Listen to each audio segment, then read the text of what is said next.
Guys আজকে আমি easy পেইন্টিংটা করেছি।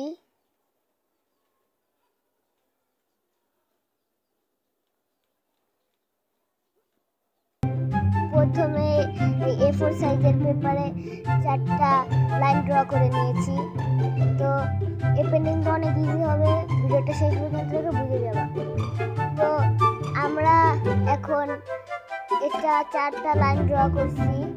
এখন একটা কাটা কম্পাসের সাহায্যে একটা গোল দিব।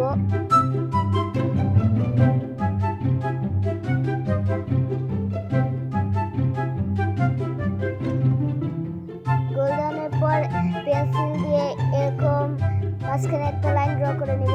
লাইনটা সোজাভাবে ড্র করবো না, একটু আঁকা বাঁকা ভাবে ড্র করব। তো আমি এই পাশে আঁকবো একটা সূর্য, তার জন্য আমি সূর্যের যে ইগুলো থাকে না সেগুলো দিয়ে নিচ্ছি।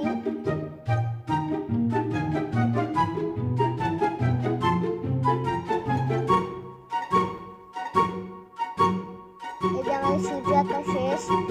এখন চাঁদের দিকে আমি একটা তারা দিব, যেহেতু চাঁদে রাত হয় তার জন্য একটা তারা দিয়ে নিচ্ছি।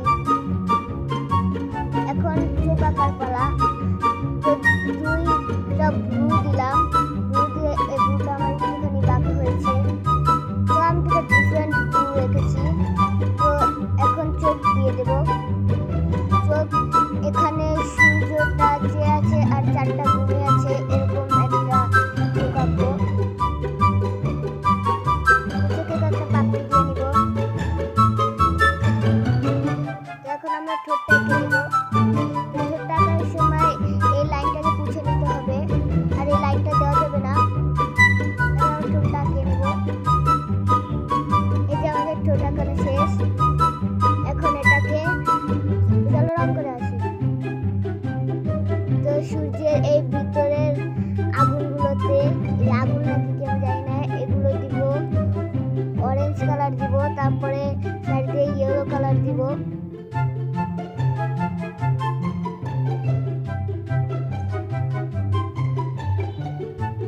তো এখন এই অরেঞ্জ কালারটা আবার সূর্যের বর্ডারে দিতে হবে, পুরোটা না, তারপর এভাবে হলুদ কালার দিতে হবে। আমি এই ভিডিওটা এখানে করতে পারিনি। পাঠানোর পরে এখন আমি এই 2টা কালার মিক্স করে একটা আকাশি কালার বানিয়ে 2টা একটা অ্যাপ্লাই করে দিব। এখন বর্ডার